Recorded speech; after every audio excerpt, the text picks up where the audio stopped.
नमस्कार साथियों, एक बार फिर से आप सभी का बहुत बहुत स्वागत है। इस वीडियो में मैं चर्चा करने जा रहा हूँ एसएससी जीडी 39,481 पदों की जो भर्ती आई है उसकी क्या स्ट्रेटजी हो सकती है।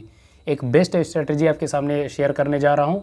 निश्चित तौर पर जितने बच्चे इस भर्ती में शामिल होंगे, जो प्रतिभाग करेंगे, उनको एक प्रॉपर मास्टर वे में मास्टर प्लान तैयार करना चाहिए। एक प्रॉपर स्ट्रेटजी पे काम करके अपनी तैयारी करना चाहिए। रणनीति ही निर्णायक होती किसी भी चीज़ में सफल होने के लिए। अगर आपकी रणनीति शानदार नहीं है, स्मार्ट नहीं है, निश्चित तौर पर आपको असफलता का सामना करना पड़ सकता है। कोई भी बातें हम चर्चा करें उससे पहले आप सबसे एक छोटी सी रिक्वेस्ट है। हमने आप सबके लिए एक स्पेशल टेलीग्राम ग्रुप बना दिया है, उसको ज्वाइन कर लीजिए। उसमें लगातार मैं पिक के माध्यम से चीज़ें शेयर करता हूँ, चीज़ों को रिवाइज करवाता हूँ।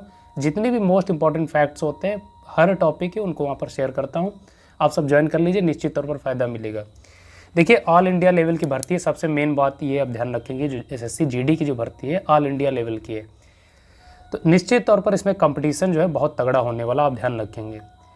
चूँकि कंपटीशन बहुत तगड़ा है, इसी वजह आपको एक स्मार्ट स्ट्रेटजी बनाना होगा। अपनी एक स्पेशल स्मार्ट स्ट्रेटजी बना के आप जब तक काम नहीं करेंगे आपको सफलता शायद मिलना मुश्किल हो जाए। आप ध्यान रखेंगे। आपको एक चीज़ और ध्यान रखना, अगर आपने यूपीपी कांस्टेबल 60,244 में प्रतिभाग किया था, निश्चित तौर पर आपको उसका बेनिफिट मिलेगा। क्यों मिलेगा आप देख लीजिए।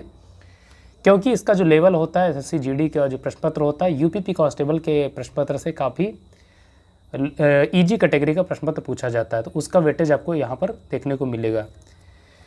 एग्जाम पैटर्न समझ लेते हैं। सबसे पहले जीएस के 20 क्वेश्चन आपके सामने रखे जाएंगे और हर क्वेश्चन 2 मार्क्स का होता है। मैथ से आपके सामने 20 क्वेश्चन रखे जाएंगे। हिंदी ऑब्लिक इंग्लिश ये ऑप्शनल होता है, जो आप चूज करेंगे। 20 क्वेश्चन रखे जाएंगे और रीजनिंग के 20 क्वेश्चंस आपके सामने रखे जाएंगे। कुल मिला के 80 क्वेश्चन का प्रश्न पत्र आपके सामने पेश किया जाएगा। इसमें चैलेंजिंग पार्ट क्या होता है?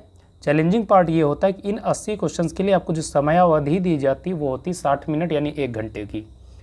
इसका मतलब आप ये समझ सकते हैं, इस परीक्षा को क्रैक करने के लिए सबसे मोस्ट इंपॉर्टेंट पॉइंट क्या है, वो है टाइम मैनेजमेंट। टाइम मैनेजमेंट जिस बच्चे का बहुत शानदार होगा वो इस परीक्षा को ईजिली क्रैक कर लेगा। अन्यथा आप कितना भी तीरंदाज हो, कितना भी आप महारत हासिल कर लिए हो किसी भी सेगमेंट पे, किसी भी काम का नहीं होगा जब तक आप समय प्रबंधन को लेकर काम नहीं कर पाएंगे। तो टाइम मैनेजमेंट यहाँ पर बहुत इंपॉर्टेंट रोल प्ले करता है, क्योंकि 1 घंटे का समय दिया जाता है। आपको मालूम होना चाहिए कब कौन सा सवाल सेगमेंट अटेम्प्ट करना है, किसे छोड़ना है, ये सारी चीज़ें आपको ध्यान रखना। आपको एक चीज़ और ध्यान में रखनी, निगेटिव मार्किंग इसमें जो प्रावधान है वो है 0.25 मार्क्स का, यानी हर गलत क्वेश्चंस के लिए आपको 0.25 मार्क्स काट लिए जाएंगे। इसका मतलब चूँकि नेगेटिव मार्किंग उतना ज़्यादा नहीं, तो निश्चित तौर पर आपको इसमें अच्छे से गेस करना होगा। इंटेलिजेंट गेस करके आप चीज़ों को करेंगे, निश्चित तौर पर आपको बेनिफिट मिलेगा। हाईएस्ट कट ऑफ इसमें जाती है सबसे ज़्यादा सीआईएसएफ और एसएसएफ की। इन 2 पोस्ट के लिए सबसे ज़्यादा कट ऑफ जाती है। आप ध्यान रखेंगे सीआईएसएफ और एसएसएफ के लिए। तो वो सेफ जोन क्या है कि अगर आप उस डेटा को आप अगर टच कर ले तो आप चाहे सीआईएसएफ की बात करें, एसएसएफ या किसी भी पद के लिए आप एलिजिबल हो जाए, उसको कट ऑफ क्रैक कर ले इजीली। उसको हम चर्चा करेंगे। देखिए, सबसे पहले आप समझ लीजिए जो मैं आपके सामने रखने जा रहा हूँ।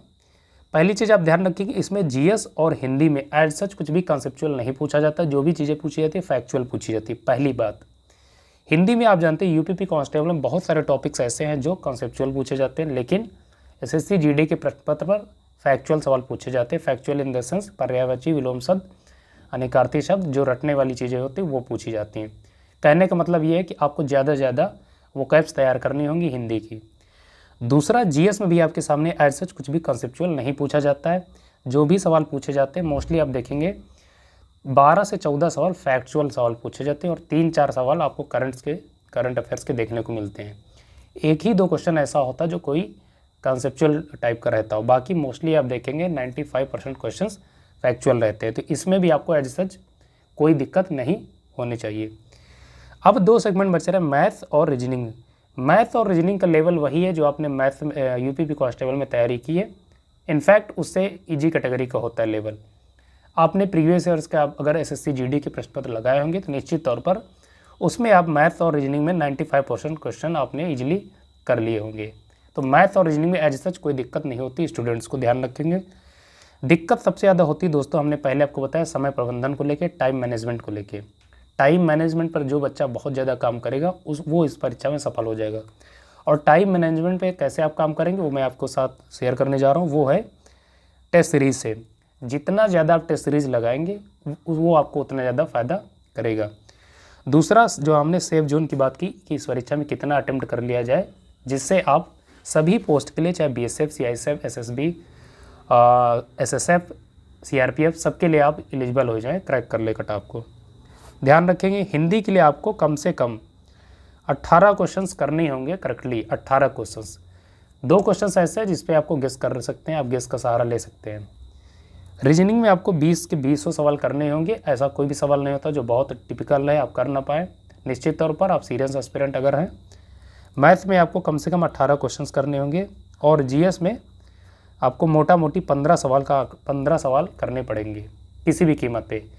जो हमने आपको बता दिया, हिंदी में 18, रीजनिंग 20, मैथ्स 18 और GS 15, ये डेटा अगर आप छू लेंगे तो लगभग 70-72 क्वेश्चन आप करेक्टली कर पाएंगे। और अगर आपने इतना कर लिया तो वेरी इजीली कोई नहीं रोक सकता।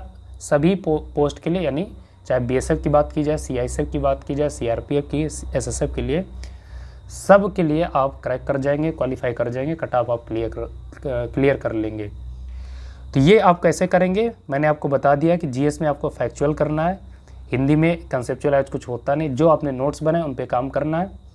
मैंने आपको जो सेफ जोन बताया ये डेटा आपको छूना है। बाकी प्रॉपर सिलेबस को लेके क्या स्ट्रेटजी होगी, किस प्रकार आप काम करेंगे टाइम मैनेजमेंट के लेके, वो सारी चीज़ें मैं आपको नेक्स्ट वीडियो में आपके सामने पेश करूँगा।